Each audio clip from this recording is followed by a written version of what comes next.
welcome everybody to the HRO Adventures Podcast, episode number 22, coming to you from the Kittitas Valley Event Center in Ellensburg. I know, Rusty, it's pretty cool being here in Ellensburg. Yeah. It's been well, at least a couple of months, Been 2 a little months while, since we've been here.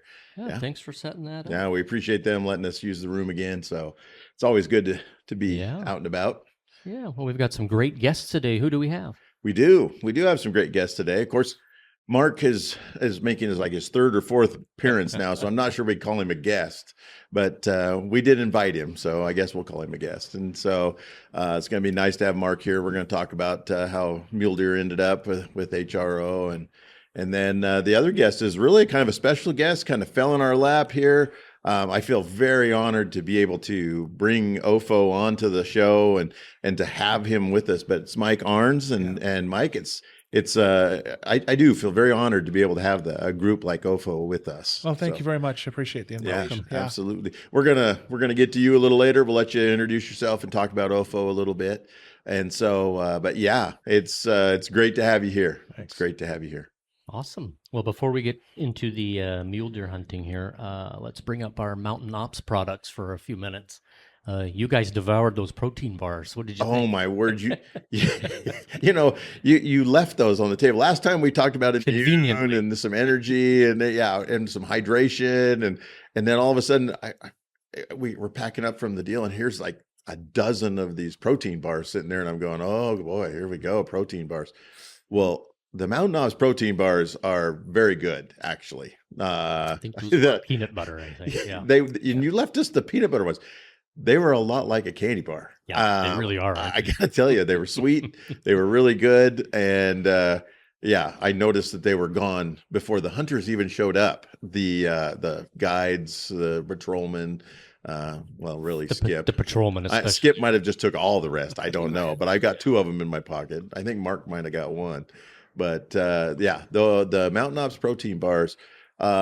And actually, I got stuck out on a hunt, and we didn't get in. We actually missed lunch and got in. So I ate my protein bar, and I was like, perfect. Yeah, it keeps you going for a while, doesn't it? It did. It kept me going, kept me full. You weren't worried about being starving, hungry, and everything else. Yeah. But just the energy you get from it, too. When we were out, it was also a rainy day. It was kind of a good deal. We had some of that energy like that. Yeah. Did you like yours? The one you ate? Yeah, no, it's good. All the specs on them are good. I like the immunity packets, too. Yeah. Like I popped a couple of those while I was there all week. I've been doing that, those and the multivitamin that's that straight to mouth kind of powder I've been doing while I'm on the road, right? I mean, it's nice. You don't need anything to take them. Horrible weather out there, and Well, that was what I thought was cool. And it also made me feel like I was 9 again, when we had the pop rocks when I was growing up and all that kind of stuff. But it was really fun. I did watch Skip, the patrolman from the last one. He took one.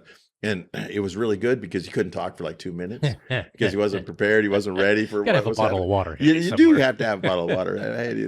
That was a good thing. But the immune was really good. And the hydration is going to play a big part for us coming into next summer and the hot hunts. That's for sure. Absolutely. Yep. And these products are available so that folks coming out to camp can do some sort of training and get ready before they come out too. Right. So and with Mountain Ops now working with us, helping us become ambassadors, we've got stuff available for other people to try. Yeah, you've got a special code now. So I do have a special What's your code? Let's get that. What's my code? Oh man, I didn't know there was a test. Yeah. I can't actually tell you what my code Wasn't is. It Hunt Rusty? That is one of my codes. Is Hunt Rusty. Yeah. The other one is HRO 25. I think the primary was HRO 25. That's a link you got to. Oh, that's the link. We'll have Ron post a link, but just for ease, they can just type in the Hunt Rusty. We'll get you 20%. See, I'm learning 20% off. What does it mean to be an ambassador here? Right. So there you go. There you go. We'll keep you squared away.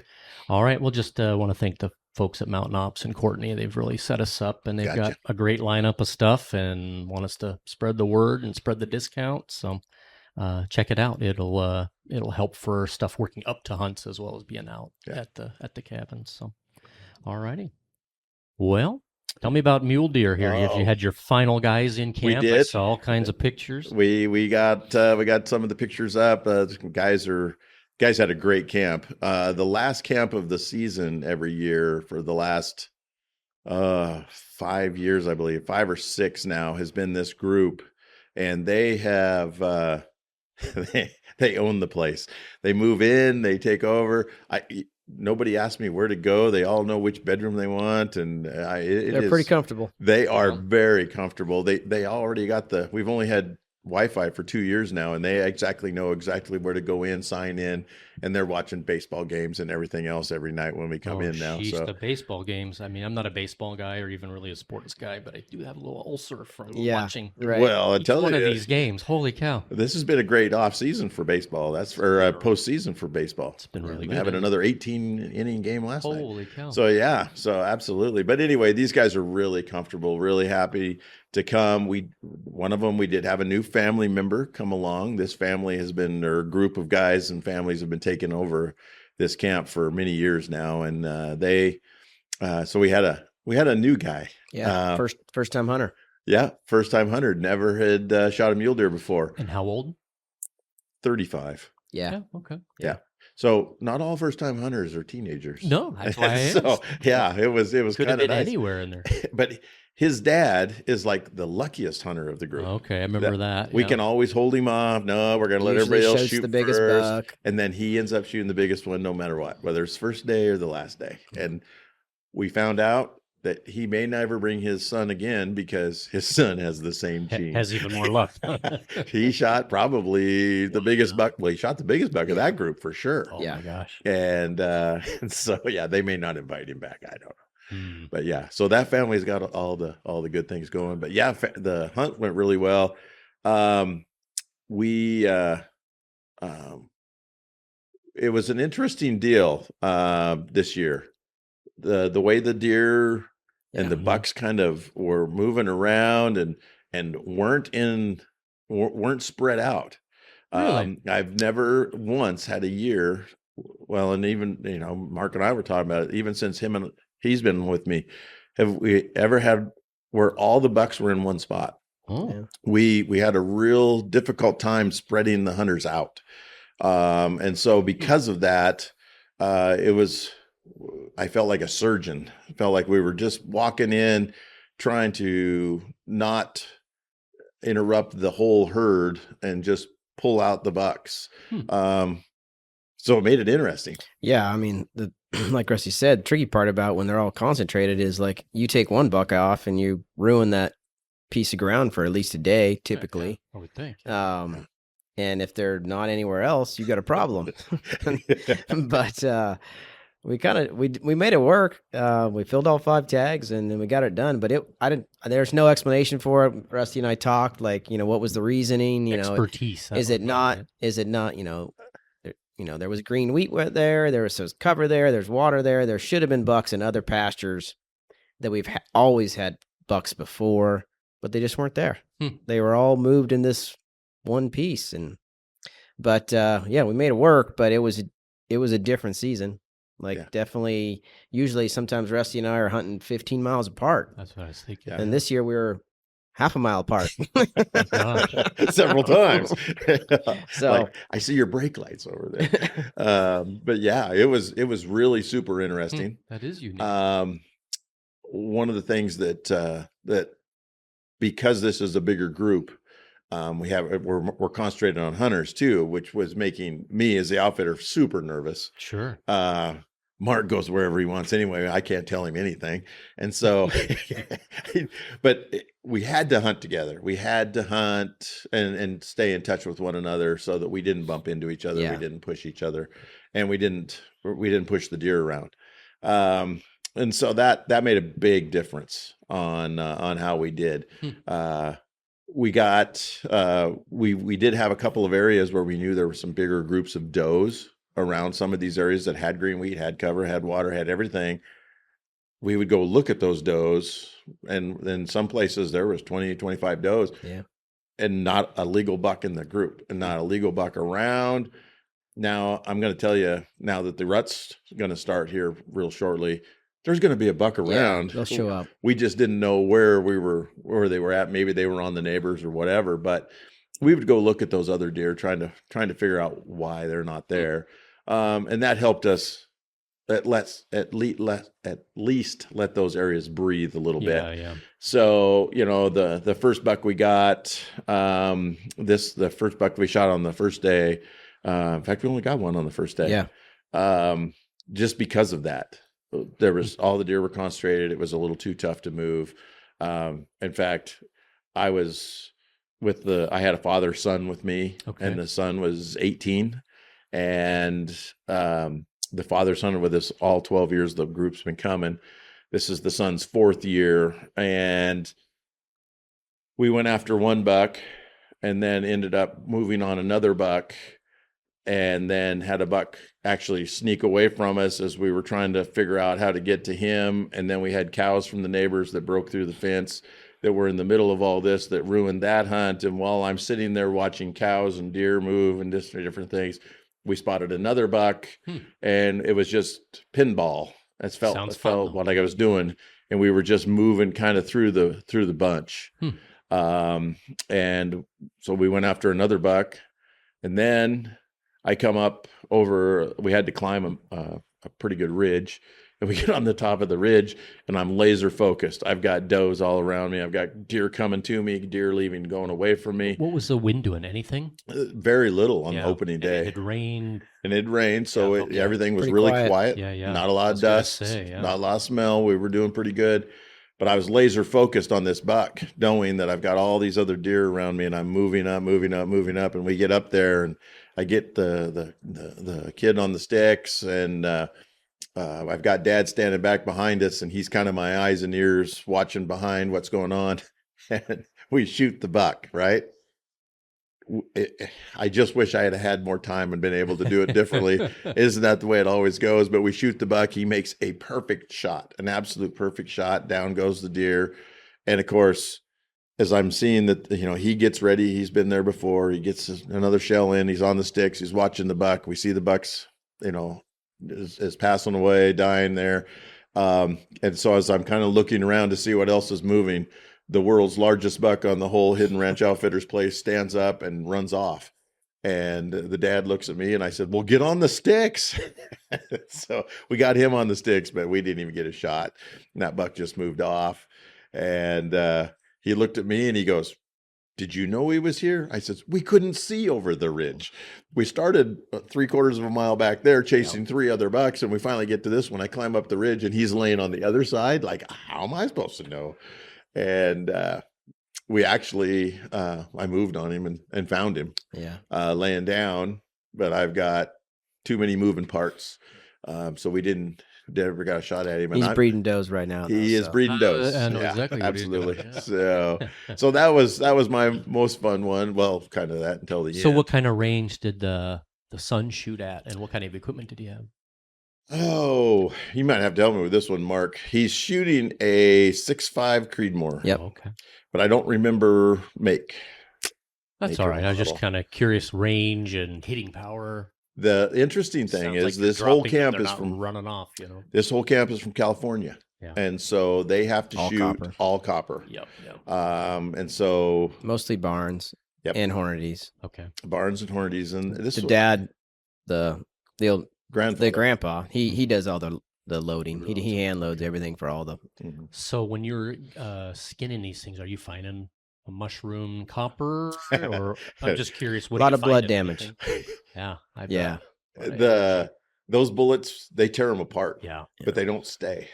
They do a good job of effectively killing the animal. Yeah, it sounds like it. Yeah, so they're doing that well. And that's always been an argument between two different camps of bullet people. Like, do you want the bullet to stay intact and have a lot of retention, or do you want the bullet to cause a lot of damage and bleed as fast as you can? And there's shockwave will. Yeah, there's arguments to both sides. You'll track one at night with a headlamp once, and you'll be a believer, right? But I would say as far as the knockdown, out of all of these with the particular caliber, 6.5's got high sectional density because of the long bullet, so I think that helps. And shooting these bullets with a different caliber, I think you might have some if it was issues. a 270 Yeah, or something. right. But with a bullet that has high sectional density, I think it works really well. That's what I was wondering, if anybody was having an error or issue with that. But Well, sounds like they're doing great. And these guys, because they're going out of state, they're deboning everything before they leave camp and taking it back with them. And so they leave a lot of tore up meat and a lot of bloodshot stuff with us because of that. And so that's something, but they have no choice. They're legislated into that copper bullet only. Yep. And so it makes a difference. Mark, I did want you to tell all the listeners about your expert stock on Paul's buck, though, and how far, that was a 100,000-mile shot, I think, or something like that, or maybe it was just inches. Yeah. So, we had 2 great hunts. Like the first hunt with Paul's son, with Vince, the first time hunter. Great hunt. We saw this older buck leaving the corner of the field right at dark. I couldn't even tell how big he was. I just knew he was big. I could tell by his body. It was too dark to see how big his horns were, but his body was very big, and he was just acting old. Kept giving me kind of like a side eye look, like he acted like he didn't see me, but I knew he did. And so then he just snuck off, and we were able to catch up with him, but he got into this real tall sage. We were like a couple 100 yards up above him. And I found the other buck that was with him, and we couldn't locate him. And it was real overcast, but then cloud disappeared. We were staring at this patch of sagebrush for like probably 15 minutes. I knew he was below us somewhere, but I knew if we went down there, we'd bust him and not get a shot. But then the sun came out, and I instantly threw in my binoculars, knew it was my golden chance to try to find him. And sure enough, I caught a glint of the horn on the sun. And got Vince on the horn, which took a while, but he was able to finally see it. It was like all of a sudden, like, he sees the ghost. He's like, I see it. So he sees it, and then I'm like, okay, he's not gonna, he's standing up, so just be ready, stay right on him. And he did a perfect job for not having any experience hunting. He is an exceptional listener. Wow. And he followed directions perfectly. He's a good shooter. He showed that at the range. We shot with him on day 1 before we went out, and he was plugging everything. So, he's got his scope with a CDS reticle. Like, everything was dialed in good. Okay. So shooting was not a problem. And we were about 200 yards from that buck. And then he just took a couple steps. I was like, take a shot as soon as it's available, because he's going to run. And he stopped for just a second, made a great shot. And we were able to recover him maybe 200 yards from the shot. Oh, okay. And then, fast forward a couple days later, hunting with Paul, his dad, and we were looking at a buck, probably 300-400 yards away, trying to decide, it's a pretty nice buck. Talking to Paul about whether or not, we want to go after this buck. Finally decide yes. And then between that time, him and I are talking to each other about whether or not we want to go after this buck. I lose him. I'm like, where'd he go? So I'm frustrated because I wasn't paying attention, and I lost the buck, and he's gone. So I'm sitting there trying to locate him, and all of a sudden I hear just brush. Really? So then I look at Vince, I'm thinking he's moving, and I was going to tell him to be quiet, and Vince isn't moving.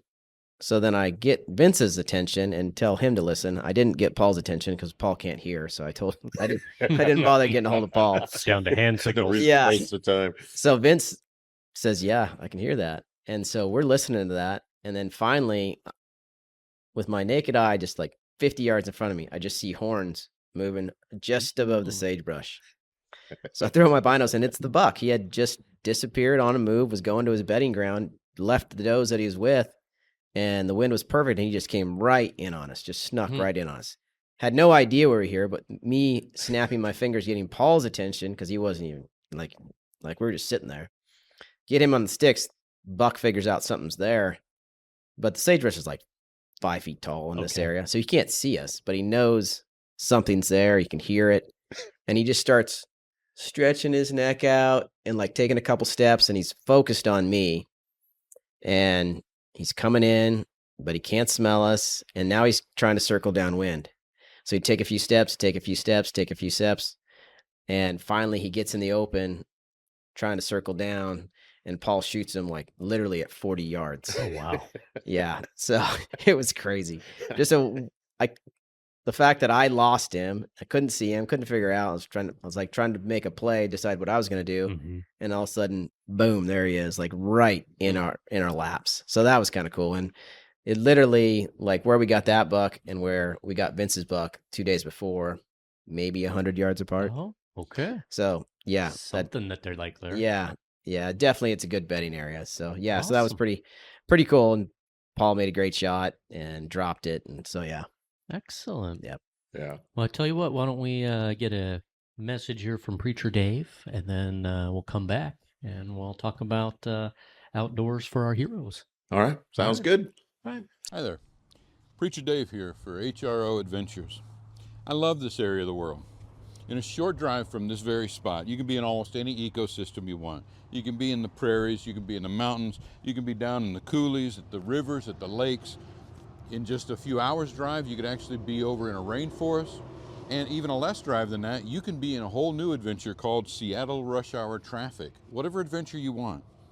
You know, when I look at the geological and the biological diversity of this whole area of Washington State, I have to think there's some kind of great power behind it. But what kind of power? You know, I ask you to rent the idea that there could be a creator behind all of creation. Whoever made all this has to be eternal, creative, intelligent, logical. He created whole ecosystems that were fully mature, complete, and self-sustaining. Only someone outside of the creation could create something greater than the thing he created. But what kind of creator is he? Is he loving or is he vengeful? Is he involved or is he uncaring? Is he the cosmic killjoy I used to think about? I used to think that God thought, hey, that looks like it's going to be fun. Let's make it a sin. Well, what kind of God do we have? 1 John chapter 4, verse 8 says, God is love. It doesn't say God loves. It says he is love. At his core, that's who he is. 1 Peter 5, verse 7 says, cast all your anxieties on him because he cares for you. The creator of all of this cares about you. I like that. Otherwise, why would there be so many different colors, different birds, different fish, different wildlife, if he wasn't trying to just make it somewhere you could enjoy the world a lot better, enjoy what he created? The Creator's not out to get you. He's out to bless you. It made a huge difference in my life when I realized that God isn't mad at me, and God's not mad at you either. He hates the things that have hurt you, but you? No, he loves you. He cares for you. And I'm glad the Creator made you. This is Preacher Dave reminding you that I'm glad we're on this adventure together. Welcome, everybody, to the HRO Adventures podcast. We're back with Mike Arns from the Outdoors for Our Heroes. So, Rusty, how are you guys connected? Yeah, well, that's a great story because as Mike and I were talking and listening and everybody was visiting as we're setting up, I actually worked with OFO before you came on board. Yeah. I didn't realize that. My first time with OFO was back in 2018, maybe 2019. They came up and brought a group of guys in. We shot pheasants for 2 days. They stayed in the cabins and just had a great time. And so, you know, we have another veterans group that does the same thing. So that's been something that we at Hidden Ranch Outfitters been trying to go along with. But yeah, I had to mention Raleigh's name because he's the only one I could remember that we came up and stayed with us that time. Yeah. But yeah, so tell us a little bit about OFO, Mike, and tell us about yourself. Actually, start with yourself. All right. What's your background? Well, my background is a firefighter paramedic. You know, cool. We at OFO, Outdoors for Our Heroes. We just kind of shortened it up because that's a really long name. so we call it OFO. I've spent 36 years as a firefighter paramedic.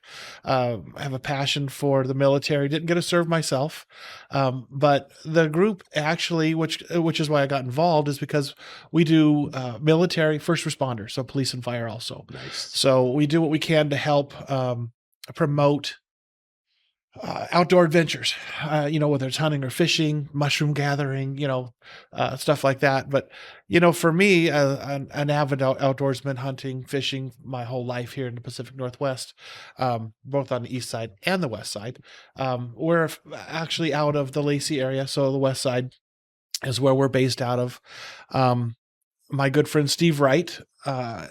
He's my best friend. We've been friends and hunting and fishing partners for 40 years, and raised our families half mile apart from each other, and spent a career in fire service together, and just done a ton of adventures. He actually introduced me to the Outdoors for Heroes through one of his work friends that was actually a vice president of the OFO itself, Tony.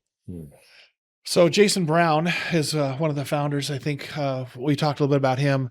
I think they started in 2017 with the OFO. I didn't join till 2021. I had actually attended a couple of board meetings. They had a couple of veterans for terminally ill hunts, which is one of the reasons I'm actually here in Ellensburg, is for a terminally ill veteran that we're going to take out hunting this week. Very cool. Yeah. And so, we do, like I said, we have a fishing side. So we have rod building classes that, if we get the opportunity, we'll get the veterans out to use the fishing rod that they built on a fishing trip. Oh, very cool. So we, we're all volunteer. We all get paid the same, so we have 11 members on the board. We've got a website, outdoorsforheroes.org. That would encourage anybody to go look at that. We've got quite a few things on there. We support a lot of,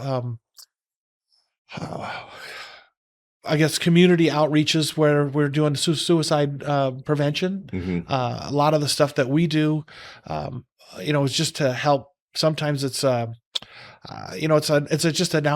something that they never done before. Maybe never been on a fishing trip, or they are fishermen and they want to go fish. And then same with the hunting side, whether it's the pheasant hunting, which we'd like to do more of, and we do large game from moose, elk, deer, elk, the pronghorns. Those are pretty much our thing. We have leased land that we lease in the west side. Right now we're looking at trying to do some on the west side or the west side. We're trying to get some on the east side. But we've got 4 leased land, large chunks of land that we lease. We've got some camps set up on there for, a calendar and a schedule, and it's just a logistics nightmare really to try to get them out on. But we do deer, elk, and bear, cougar on those, and also in the spring and summertime we'll do nature hikes, mushroom hunting, things like that. Right. So we try to do as much as we can with as few people as we have. We could use more volunteers. Obviously, that's one of our short falls. Is not having enough bodies to do as much as we'd like to do. So when you do these hunts and these fishing trips, does somebody from OFO go along with the? For the most part, the large game for sure. A lot of our fishing trips we'll get somebody out on a guided trip, whether they're steelhead or salmon fishing on the rivers.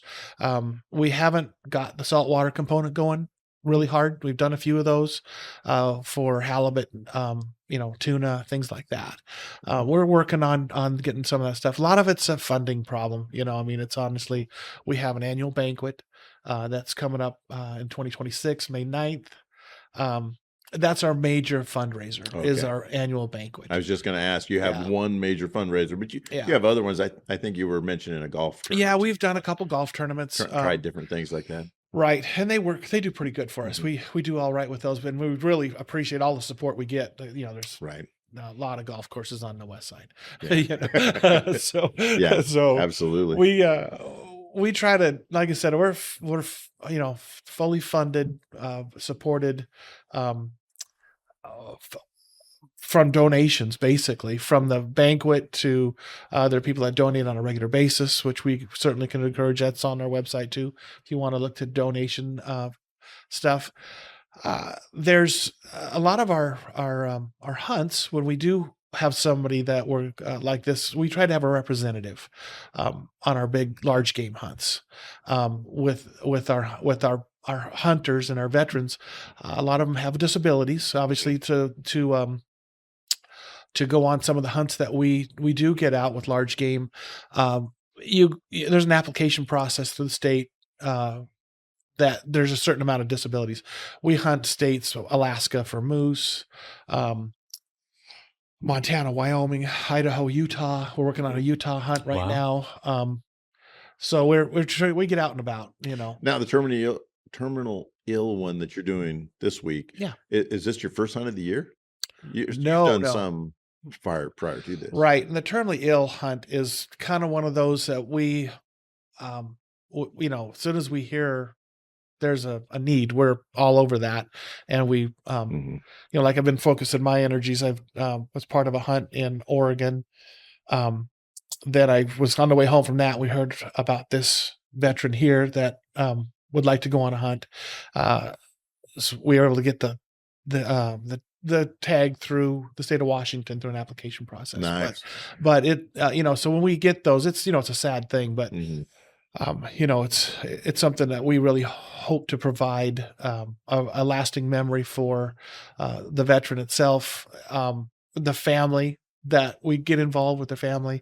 Sometimes we'll have a companion. Most of the time we'll have a companion with the veteran, usually a family member, a really good friend. We basically cover all costs. That's our goal, is to make sure there's no impact to the veteran, right, on any of the adventures that we do, whether it's the fishing side or the hunting side. Right. Again, that's kind of where we run into a lot of our problems, I think, is we just don't have enough money to get all the applications. Oh, absolutely. Well, the need is greater than what always, we get. with both the fire and the military, and so with the more funding we have, the more adventures we get to do.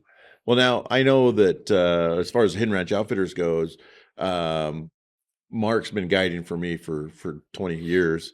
But it was through, I believe, the founder of OFOH first contacted you, and then that's how he learned about me and how I got involved in it. Yeah, I got in just by chance. Jason and I got kind of introduced, and he was talking about what he did, because he was the founder of OFOH, and I think he started in 2017, and it was his very first terminally ill hunt that OFOH did. Jason learned of this veteran. It was a Vietnam vet that was terminally ill, and so Jason went through and did the application process with the state, got it for him, and said, we'd provide a hunt for you. And he was actually just looking for assistance in Central Washington, because that's the areas that he got issued from the application by the state.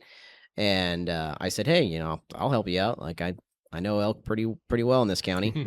And so I said I'd help you out for no questions asked. I said I can't help with any kind of lodging because I don't have that ability here in Kittitas County. I said, but as far as like finding elk, like I'll take you guys out and we can find you elk. So, and I said I know a lot of landowners, and I think I could open some doors for you for something like this. And and it worked out. The landowners in this valley have been super supportive. Yes, they have. It helps that I have a historical relationship with a lot of them, but you have a tag like this with a terminally ill veteran, and you talk to a lot of these landowners, and they're more than willing to help out. And I would say the landowners of Kittitas County have been super supportive of this program. And and Mike's been awesome to work with. And I've just been super lucky, I feel like, to be able to help out these guys. And you always get a relationship with them too. Like everyone that I've done, I've been, probably 6 of these terminally ill tags for OFOH I've been involved with in Kittitas County, and every one of them, we're texting afterwards. You learn about them, and some of them have obviously have passed away since, but I still occasionally get a text from one of their family members. So it's a pretty awesome experience, and I feel just grateful that I had the opportunity to help them in any way. Yeah, absolutely. For the state of Washington to work with OFOH to offer to even a 5 or 6, like you said, is fantastic. And there's a lot. Landowners have other things to offer other than just finances. Yeah, and so that's their way of being able to help out and to be able to get into that. And it's those connections. Who's the conduit that gets us from one point to the other point? And it's great to have contacts like Mark around that can point us in the right direction and help us with those kind of things. Yeah, and we find that with our our outdoors, just about anywhere we go, we're not short on help. If we just have to ask, and then there's more. Everybody just wants to join in and be part of it, and we really appreciate all our friends, especially Mark and the state of Washington, we've got a pretty good relationship with the Department of Fish and Wildlife that really helps us get through the process. Because as we know, there's red tape in everything we do. Unfortunately, and we do always have to do some fine tuning along the way. Oh yeah, absolutely. And again, they've been gracious enough to at least accommodate the idea. Well, and these terminally ill hunts don't always work out with the timing of the terminally ill. No. Don't have a lot of time. We're only getting to hunt in this window of the fall, and so they come in with different disability levels. Oh boy. And as far as mobility and different things, and so, boy, that's not always easy to mitigate. Not always easy to do, and and since I've known Mark and he's been doing these. You've had to work around some of that stuff, right? What all have you had to do for some of these for guys? sure. Like you said, every one of them has a little bit of a different mobility, challenge that they have to overcome with these hunts. But not, a lot of people think, oh, it's a pretty much a tag that's issued. You can hunt anytime you want, but all of these hunts are challenging. Like between the time of year that you're hunting and usually this hunter, he can hunt this week and then he can't hunt for another 3 weeks and he can hunt this week. So your time is always constrained, but mobility almost always is the major handicap that we're dealing with, because you can't just go hike 10 miles into the backcountry and find a bull. So what kind of things have you had to deal with? I know we've had some that have are wheelchair bound, and we've utilized tracked wheelchairs. And those are, if you got flat ground, those work pretty good. Slightly sloped ground, they're okay, but they're not steep ground. They can't use rocks, but we've been able to do that. And that's when the private landowners are so key to making these hunts successful, is with mobility issues, like having private land access to be able to either set up a ground blind and not have to move around too much on an area where elk move, or having some flat ground that elk move through and be able to utilize that and using stands, or being able to hunt off a side-by-side where you don't have to worry about staying on a green dot road. It really has been critical, and so private land is ideal for these hunts. Being able to do it on public land would be a very big challenge, just because of all those issues. I would think so. The very first one we did with Billy, like, he can only look through a scope maybe for 10 seconds before it would kind of start to black out. So you had to have like the gun and everything set up on the target. Like we would set it up with bags and be like, okay, we're on the bull, you look through it. And then he'd be like, then he could look through it. He could shoot lights out, but he could not stay in that position more than about 10 seconds. Wow. And the bull he shot at 650 yards. Holy cow. So he could shoot, but that's what he was. He was a Vietnam vet that was a sniper. He actually chained with Billy Hathcock, and so like model 700 guy. Originally, yes, yeah. He was shooting a 28 Nosler, but originally, even he moved up. So. But I was going to say we do have some ability to work with those veterans and their disabilities.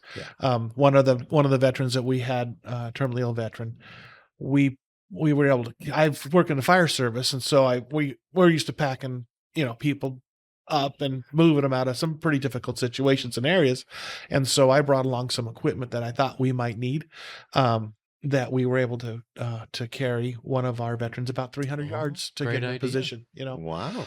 It almost killed us, but we all got there. Did you remember there was 300 yards back? Oh yeah, that was in the back of everybody's mind, but it was not on the forefront. Everybody was like focused. Exactly. Get to where you need to get. You need to get to that spot there, and there's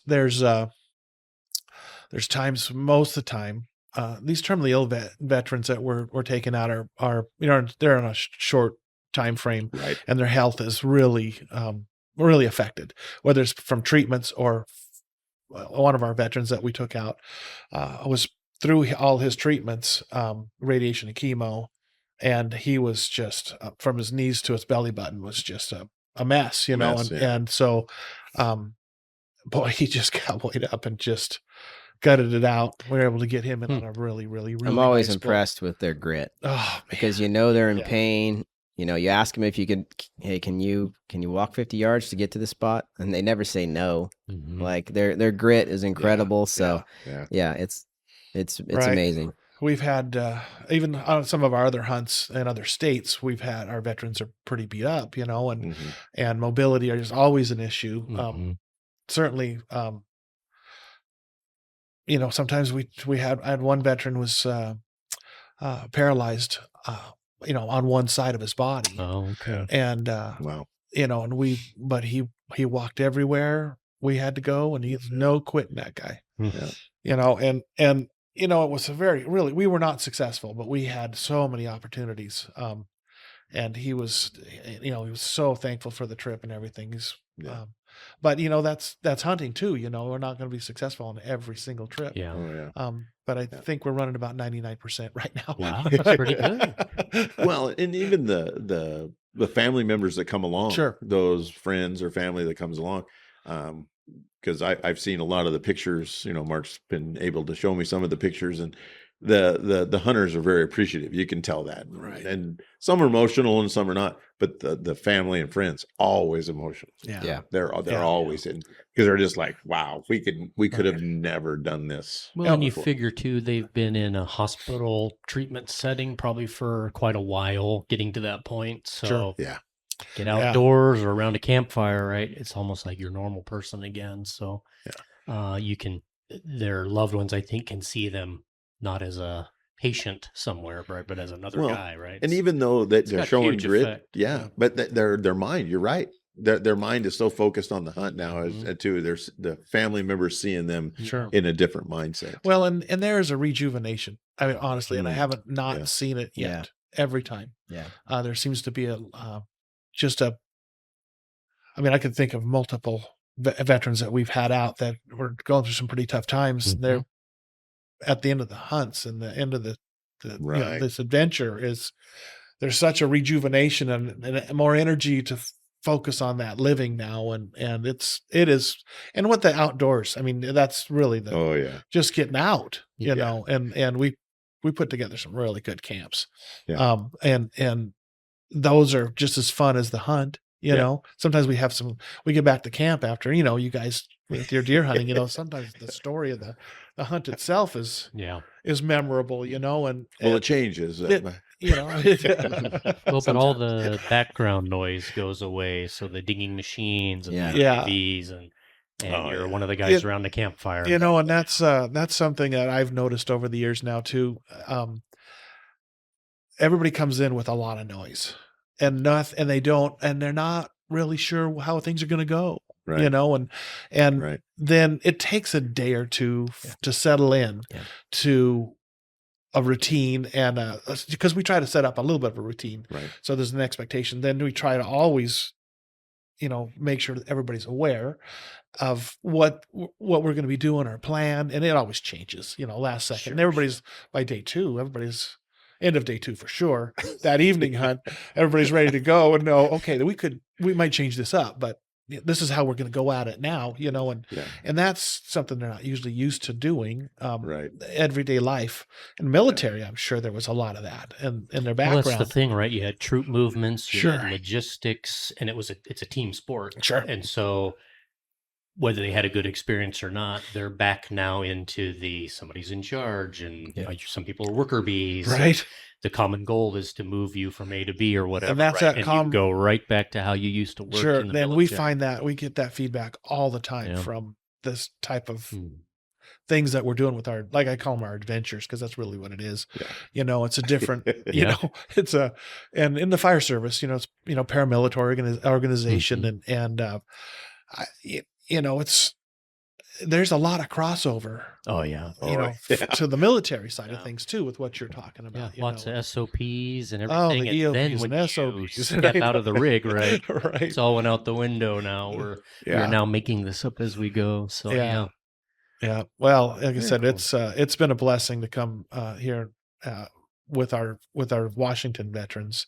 Some of the other states that we hunt at, we're just applying for, Right. permission to go. Yeah. And then, but we do need, like I said, we took, in the first 6 months this year, we took in 450 applications. Wow. And Oh man. there's no way we can take that many No. people out, No. Plus we have applications left over from previous years that we had. We've got a Excel sheet compiled information, who's hunted, who hasn't hunted, who's their disability levels and what they want to go hunt and all those things, Right. and so there's just this big giant logistics thing that we have to deal with. And so we're trying to come up, with we can't just keep taking applications and not have the ability to take somebody out to go on an adventure. Yeah. So we're really trying to we can come up with more volunteers. We can take more people out. We can get more funding. We can take more people out, Yeah. So we're trying to grow. And so we can do those things because we all, our board is 11 people now, and most of us are there's some supportive, for secretary and treasurer, and those people are support, and they're trying to do some other adventures to get people out too, part of the rod building classes and things like that. But we do need more. We do more volunteers. Yeah. I took a veteran. He wasn't disabled or terminally ill or anything like that, even though he had been diagnosed with extreme PTSD. Sure. Almost cost him the suicide. He'd been through that. But anyway, that I had nothing to do with any veterans group. He just came and hunted with me. Yeah. And it was just him and I on this hunt. But he credited his recovery in making his life now good. Yeah. Because somebody handed him a bow. Right. Yeah. And so some simple boat, he just fishing rod, went down to the shooting range, and they were just shooting, and they would talk and visit while he was shooting. Right. And then pretty soon it was, well, why don't we go out and why don't you go hunting with me? And so I went hunting with him, not so much to hunt, it's just get outside. Well, that's back to outdoors for our heroes. Right. You're getting them outside to be able to see that rejuvenation, to see that kind of deal. And he credits a lot to the hunting, but he's now, because of the PTSD, and I never experienced that at all, but just seen it and talked to folks. But he is super laser focused on when he gets into something, and because of that, I felt like I was almost in the way as I'm taking this guy hunting, because man, he would just, well, let's try this, let's try this, let's go this way, let's go that way, and so the funniest story I ever got from him was, I told him, I said, I've never seen anybody that the bow is an extension of your hand. Usually the bow is the foreign object you're having to control. Not for him, because whenever he would start having a deal, he would just go to the shooting range. So he was spending 2-3 hours a day at the shooting range, shooting 1,000 arrows a week, Yeah. And so to him, it was just like picking up a pen and writing on a piece of paper. It was just easy for him to go. Driving range or any of those sort of. I will say this, and he'll kill me if he's listening. That's why I can't use his name. But he missed. Oh, that was not a good time for me. Yeah. Have I ever seen somebody miss before? Yes. But I've never seen anybody miss and just beat themselves up like I just saw him. I cannot believe I miss. I shoot 1,000 arrows a week and I can't miss. He's just like, it's all fun and games. It's okay. It's okay. He was moving. He's breathing. He had hair on him. Right. Had a heartbeat. For sure. We have, we've had those follies too, and it's okay. Yeah. We always say, listen, it's, this is it's hunting, it's not getting. Exactly. So, along with that comes, the safety was left on, or that happens, and that's what we always try to send a piles of light on that too, because you could get so down on yourself for stuff like that. But we just create another opportunity, and then that one's in the past, right? Yeah, absolutely. And he's learned that too as well. Yeah. But that is the outdoor part of the OFO. Get out there, getting rejuvenated. I like that rejuvenated. I've never heard that. Yeah. I like to use that as a because we see that on the fishing side too. Really? Oh yeah. We just see any that outdoors. Yeah, so just about any outdoor adventure, really, takes them off the couch. It takes everybody off the couch. Yeah. You know? Well, I think the outdoors are non-discriminatory, right? They don't care It what your doesn't. problems are or what's going on Yeah. at home. I mean, you know, you You see had better be dialed in, or you're going to miss, or see a guy not catch anything, or whatever. cast the rod 190 times and Yeah. pull back every time, thinking there's a fish. There it is. Mhm. You know, and so Yep. The you outdoors know, can that's be cool. humbling. you know, and Yeah. so- But I would think in a terminal type of situation, right, that makes you feel like everybody else, right? So you're Yeah. now not the focus Right. like you might be in your treatment. You're one of the guys, and the same garbage applies, and the Yeah. same wind, and at the end of the day, the deer wasn't going to make it any easier Yeah. for you, Yeah. or the fish wasn't Yeah. going to jump in well, the boat. you know, and you got to remember Has too, a we all effect. put our pants on one leg at a time. Mhm. you Yeah, know, oh, yeah, and absolutely. so we still have to live our life. You still have to, I always use God, family, and work, and Mhm. Yeah. and for Yep. me, that makes me, and service to others is huge for me. Yeah. And I've got to That's have pretty that. cool. It's just I spent 40 years in the fire service helping Yeah. people, and I retired, and I just couldn't not do something Mhm. in that.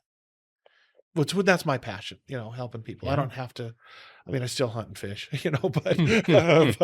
but for me, it's just getting people out, Yeah. and getting those opportunities. Yeah. And You could, And, you're changing somebody's life. So we amazing. hope we pray for that. Oh, yeah. That's And we've seen it. We've seen that Yeah. it does. It And so does, yeah. that's the cool. I do have to ask Mark one question. Kind Yeah. of. This is the rabbit hole out there. Uh-oh. This place Because is full of rabbit. I've known Mark long enough now. He's been hunting with me for 20 years, right? yeah. The elk are heavier now than they used to be. And so I was just wondering, is there a wrestling connection here with getting the elk packed out? Well, private land helps with that too. Oh, there you go. So retrieval is usually a little easier than the backcountry. That's for sure. There. Right.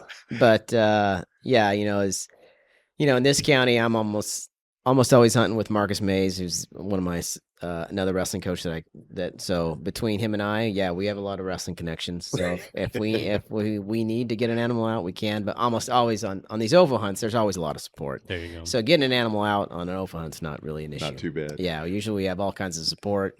Yeah. And we get it caped out. Get it, if it's going to a taxidermist, we take it there. OFO processes, figures out the logistics of taking care of the meat here locally. Yep. So yeah, we take care of all that before. Usually those are things where, Mike and I are talking about before the hunt and getting all that squared away. Well, there is logistics, obviously, yeah. with every one of these hunts. Heavy logistics. Yeah. And we get an applicant, and I personally like this. We've kind of learned as we've gone too. Yeah, right. Every year we're like, oh yeah, let's do that next year. Yeah, for sure. But I try to be in touch with our hunter, let's just say here, way in advance, and Yeah, then try to keep the information flow going, text streams, emails. There's a lot of logistics that goes on behind the scenes of and away from that contact that you try to have. Mhm. I like to try to get family involved if I can. Oh, that's a good idea. And then so there's a lot of little things A lot of details. that we do. The details are for me, that's what I live for. Yeah. Yeah. Mike and I usually always have a preseason meeting during the Yeah, rodeo. we do. That's Every year. I may be from the west side, but my heart's on the east side. We've been coming to Ellensburg for over 20 years for the fair and rodeo. Yeah. I've team rope and Oh, wow. Cool. did a lot of rodeo stuff back home and growing up, and our big rodeo that we have is just before this one. So And we meet at Slack every year. Yeah, we make it Slack. I didn't realize how close it was to his office, though.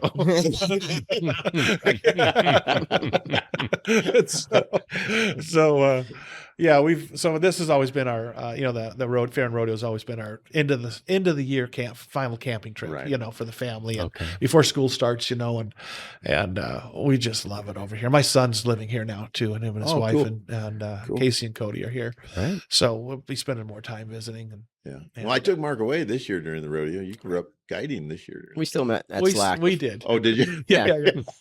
He was worried, but we We still met at Slack gone. before I left. We'll make Slack. Yeah, we.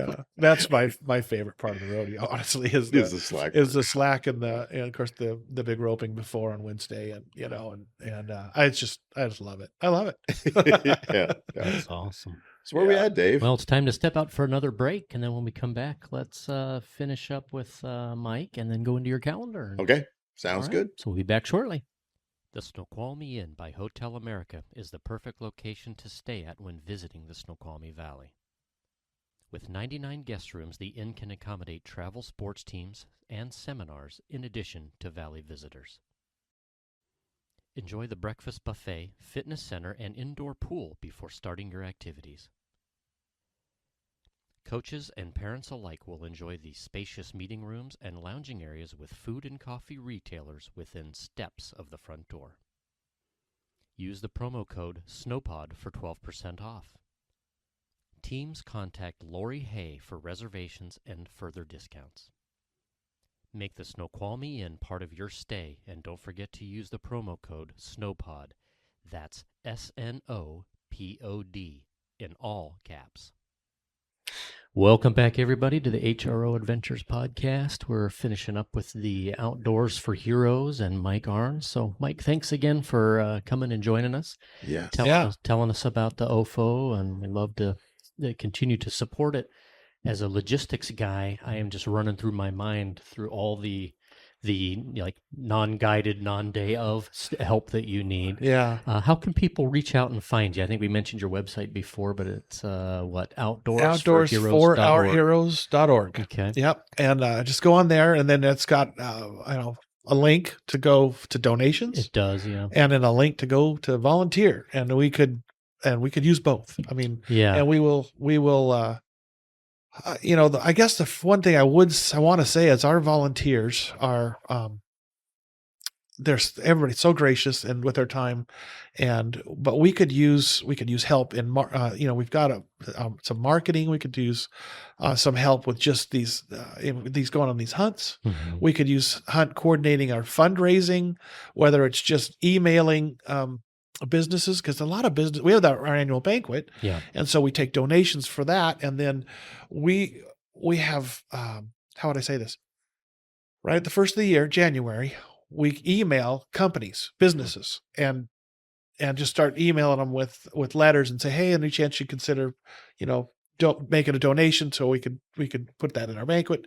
And so we need help getting those emails sent out. That would be huge. And if we've got a list of them somebody could just take 50 or 100 or 700, and email them out. And then we get a lot of good responses back. Okay. The trick is to get them in time. Yeah. And so that burden has been put on our board members, and some members do more than others, and we just, if we could find just a few people that are willing to do that, volunteer their time for that, that's a big deal. Big help. And you don't have to be on the west side. It could be anywhere for stuff like that. We just communicate through.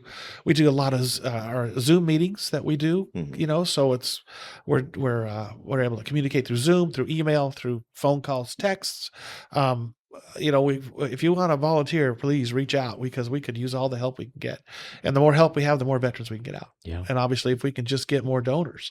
There's some corporate sponsors out there thinking about a great place to, do some donating, that would be super helpful, wouldn't it? That'd be a huge deal. So absolutely. Maybe some corporate folks that hadn't thought about it, maybe rethink it, go look at the website or give Mike a call and we're all looking if it makes sense for ideas too. I mean, if you got an idea that will help us with our fundraising or place, maybe we can hunt or have another adventure of some kind. We're open to ideas and really could use all the help we can get. And probably from guides. I'm thinking like in fishing. Sure, that could have some guides that could donate. That's for sure. Yeah, and like I said, we're working on a saltwater component for that side. Obviously, we're running into insurance problems. Yep, I know exactly which insurance problem it is. To be completely honest with you, I know exactly. We haven't figured out the insurance component for. We have quite a few people that would like to take veterans out on saltwater fishing trips on their private boat, and I'm not privy to all the ins and outs of what's going on. You get a certain amount of miles offshore, and the insurance changes. So that happens to be right where the tuna are too. So. Right. So we're actively seeking help in those areas too. If somebody's got an experience or expertise on how to deal with that, that'd be great. Yeah, that'd be really helpful. Yeah. All right. Well, Mike, thanks for coming and sharing. Oh yeah, my goodness, what That's a great idea. So, Yeah. I'd like to support that. Yeah. Well, Rusty, it's time to look at your calendar. How are we doing? Boy, I'm telling you, the calendar is really packed for this for November. The wild hunts have all started. As Mark knows, I chase everybody off and don't let anybody hunt any birds, wild birds, that is, on any of the leases until deer season's over, because that's my season. Yeah. There you go. I always have a shotgun in my truck, though. I don't let him bring Cash up. Cash is the killer. He's the one I worry about. But yeah, so all those wild hunts have just started as we're just getting into November here now. With the deer season being over, we actually started the one weekend here in October. And I'm telling you, the first guys that got out there were all excited and got to hit the ground running, and the cover was great and everything was good. Started getting into the pheasants, and next thing you know, it's a downpour. I was going to say, feel like you weather live was in an issue, right? the Olympic National Forest instead of in the Eastern Washington. That was a downpour. It just soaked them. And so as I'm getting text back, I'm texting the guide saying, are you guys okay over there? And he goes, well, we're not swimming yet, but we are wet enough to be swimming. And so that the guys had fun. I talked to all the hunters, and they said it was great. They got about 3 hours of good hunting before it really got them wet. But I do know this: they called Uncle pretty quick as soon as because they were already wet. Wet and cold will get a guy. Well, and the cover in the wild hunts is way different than it is on the shooting reserve. And so you get into that deep It makes you wetter. grass. It Yeah, makes your you wetter. pants get Yeah. soaked. Yeah. I mean, you couldn't get any wetter Like you're a walking across the sponge out river. there. Yeah. And so they're already wet. And then all of a sudden now you're adding it to the top of your head going down.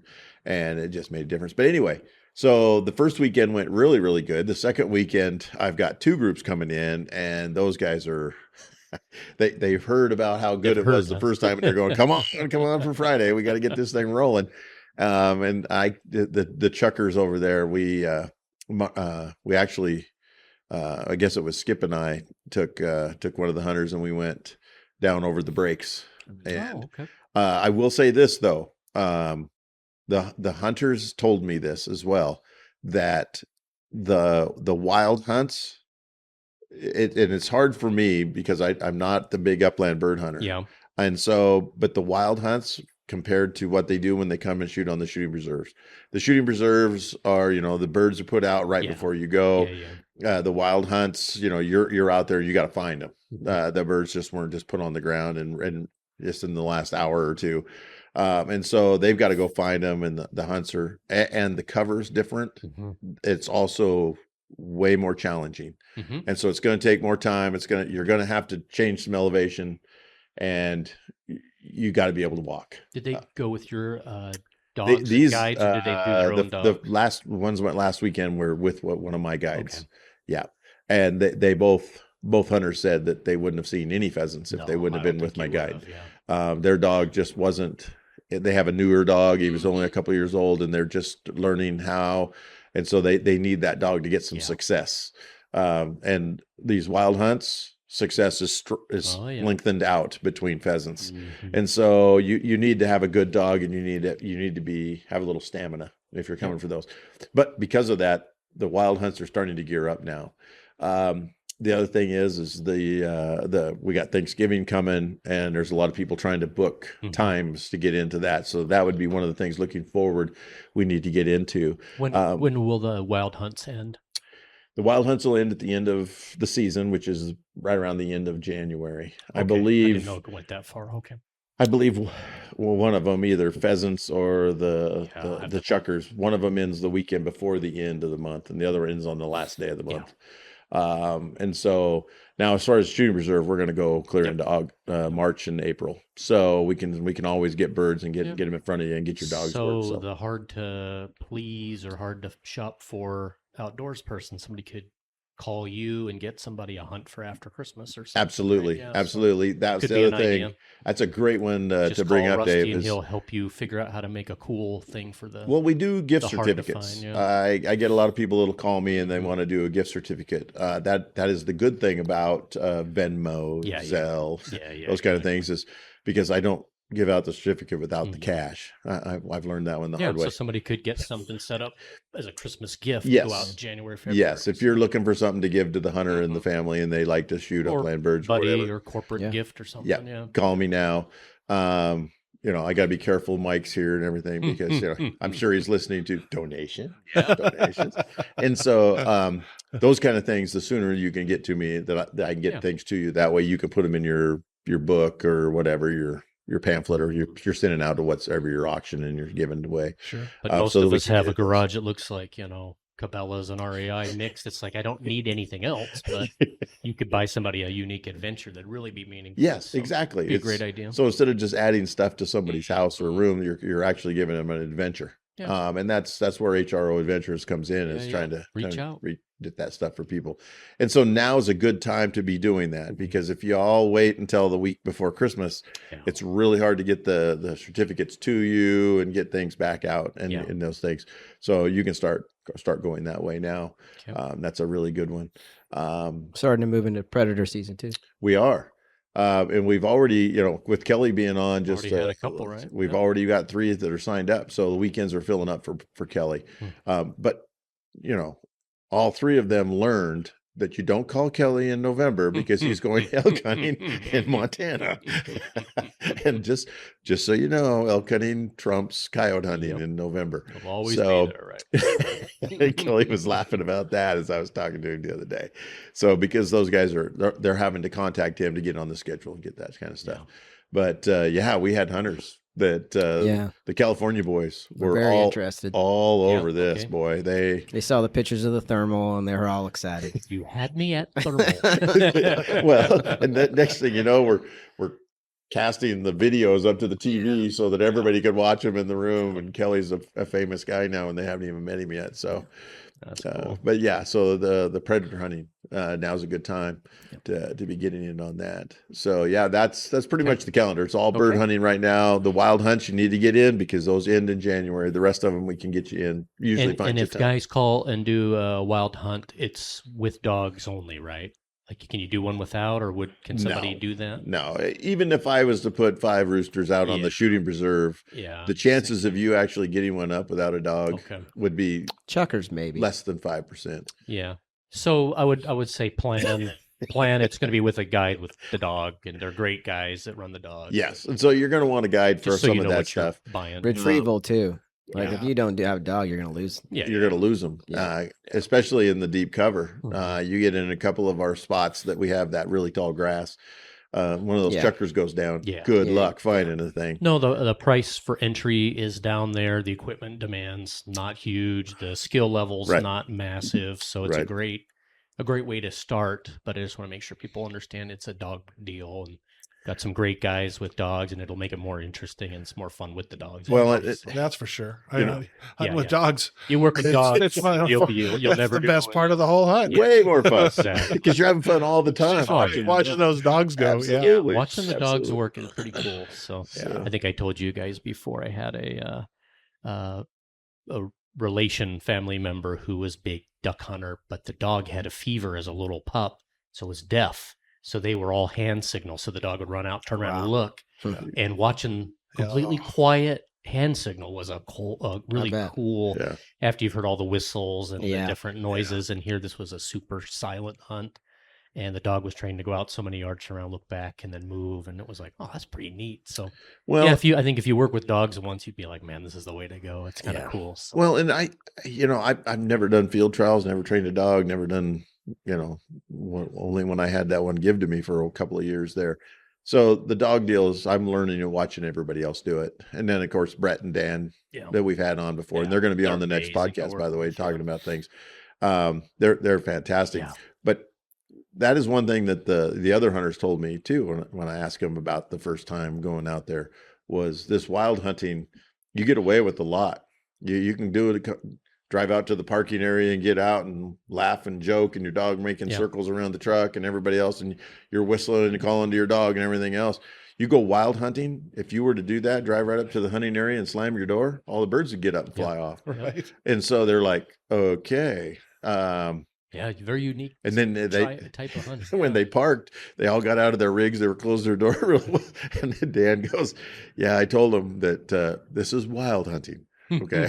And so just to let you know, these birds have already seen us.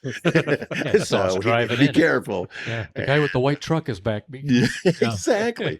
Exactly. And so, and those birds, I'm telling you what, the birds down there where we're hunting, we're hunting on Ron's property, a landowner, Ron. I don't know what else to call him. He also does the website, but yeah, on Ron's property, that is the deepest, heaviest cover you'll ever hunt pheasants in. So that brings up for preparation. Are people with brush pants be necessary, or what are guys showing up with? At this time of year, I would show up with my rain pants. Okay. But that's just me, because you're going to be going through. We should sell HRO ponchos. That's what we should do.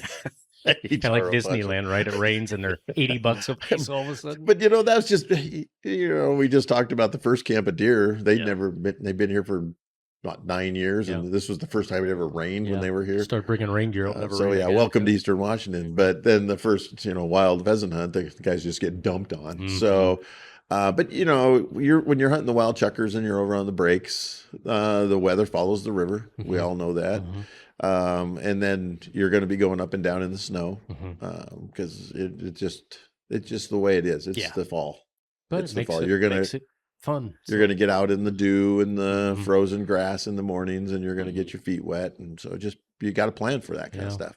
And, I put on, as I've gotten older, I get colder. So I wear more clothes. Kidding, right? And then all of a sudden I start walking and I'm going, now I'm fat and I'm sweating. So it's kind of like, okay, I gotta change this up. What is my layer? When I would do Boy Scouts, right, we get out of the trucks all ready to snowshoe. And everybody's bundled up, and I'm like in a t-shirt. I'm like, you are going to get too hot in about 5 minutes. And pretty soon everybody's down. It's like a garage sale with clothes. It's like, I told you didn't need the snowsuit. We're going to be moving. So anyway, but that's the calendar for this time. It's pretty simple this week. Last question, just because some people were asking on email. Are you seeing any bears while you're out there? Any bear sightings? That is hilarious that you even ask. Yeah. So I was over there before we were going to do the wild chuck or the wild pheasants last weekend. And while we were there, I was with the landowner, and we were kind of going around where we're going to park everybody and what's going to do. So he would know. Ron's just that way. He wants to know what's going on his land. So I went over and took him around. And I said, hey, while we're going around, I want to go up and pull the chip out of my trail camera, So I said, it's just going to depress me because some big buck probably walked by that I didn't know lived over here or something. So I went up there and got it. The bear was there less than 12 hours before I pulled the chip. Okay. And so that is a little unusual for over there, because I had just got done telling Ron that, oh no, they're all gone. They're not here during this time of year. We never see one during deer season. And this guy was there, 4 days after season closed, or 3 days after season. And we got him on trail cameras again. And so, of course, the guy that shot at him and missed him 3 times during bear season, I sent pictures to him. Did you? Well, that's just mean. And he says, he goes, are you letting him grow till next year? I says, you will never know. So, but anyway. Okay, great. Well, that's fun. They're kind of in and out. We saw one during elk season. Did you? Yeah. Wow. So, isn't this late? No. They're in and out of their dens right now. Got cold enough. I that's see. what okay. I've noticed that during this time of year, like they've gone to their den, they've dug it out, but they go in and out. Yeah. They'll go in the den, spend a couple hours, and come out, go feed, go back in the den. To fatten up, I think. Like, remember that one we saw laying in the? Oh yeah. I mean, he was half out of the den, during season. When I shot that deer, he was sleeping with his head out of the den. Yeah. So like they're kind of in and out of the den this time of year. Okay. They're not set to go yet. Got cold enough. No. Yet, long enough. Yet. Haven't got their plug set yet. They're still feeding. Still feeding. Yeah. Okay. Well, from the Kittitas Valley Event Center out in Ellensburg. Don't want to get that one wrong. Yeah, that's a tongue twister. Mike, thanks for coming out and joining us Thank and you. telling us about the organization. And Mark, thanks for taking care of us and You getting us bet. all set up. Yeah, it was great having you here, Mike. Yeah. And Mark, you come back again. Well, let's There just you keep you Okay. coming. Yeah. Yeah. All right. Well, from all of us, everybody be safe out there and enjoy your ventures. Make sure you call Rusty. Rusty, what's the website again? Website's hiddenranchoutfitters.com. All right. And you can always call and text me or whatever. Phone number and address is all on there. It's all there. All right. Guys, take care. Be safe. We'll talk next time. Thanks, Dave.